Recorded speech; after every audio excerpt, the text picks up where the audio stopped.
Good day, everyone, and welcome to our video. My name is Garrett, and today we'll be talking about hysterical personality. This presentation will explain or to track back how medical views have shifted from old-fashioned ideas about hysteria to modern psychological definition of histrionic personality disorder. So, looking at the origin of hysterical construct. The famous doctors like Sigmund Freud originally thought hysteria was just physical symptoms caused by hidden repressed trauma. But over time, the physical symptoms were split into separate medical categories, like the conversion disorders. Then the highly emotional and attention seeking behaviors became classified as a personality issue.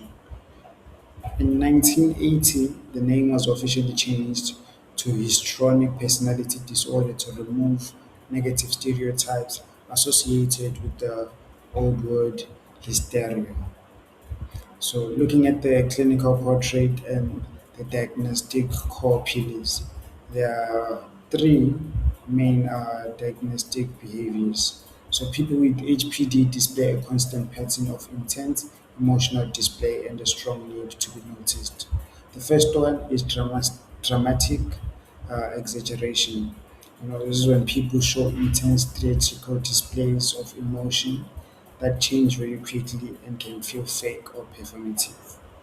And then the second one is attention centricity. This is when they feel highly uncomfortable or anxious when they are not the center of attention. The third one is impressionistic cognition.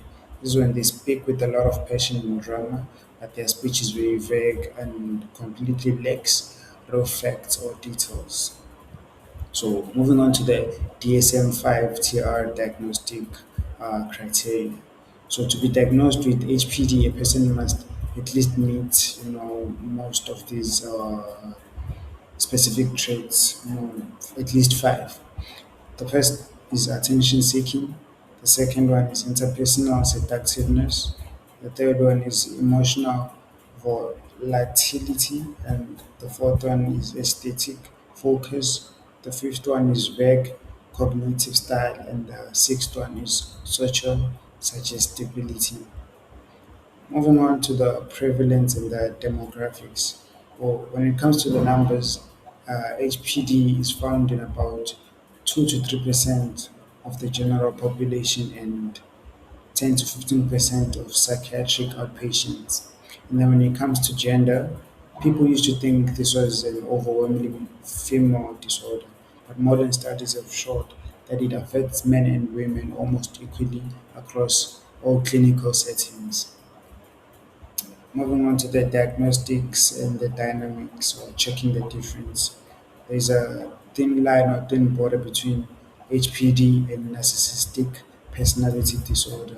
While narcissists demand attention because they want to feel superior or admired, people with histrionic traits will take any attention, even if it's negative or silly.